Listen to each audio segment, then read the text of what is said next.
দীর্ঘদিন ধরে ভেঙে পড়া রাষ্ট্রীয় প্রতিষ্ঠানগুলোকে আবারও কার্যকর ও প্রাতিষ্ঠানিক রূপ দিতে কাজ করছে নতুন সরকার, বলেছেন এলজিআরডি মন্ত্রী মির্জা ফখরুল ইসলাম আলমগীর। দুপুরে ঠাকুরগাঁওয়ের হাজীপাড়া হাফেজিয়া মাদ্রাসার বহুতল ভবনের ভিত্তিপ্রস্তর উদ্বোধন শেষে সাংবাদিকদের কথা বলেন তিনি।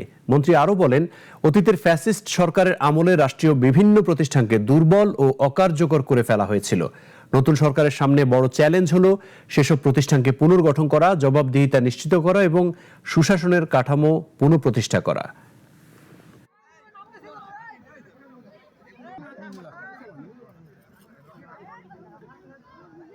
মাদ্রাসার উন্নয়নের কাজে আমরা শরীক হতে পারি। আমরা জনগণের কাছে আমি ব্যক্তিগতভাবে ঋণী।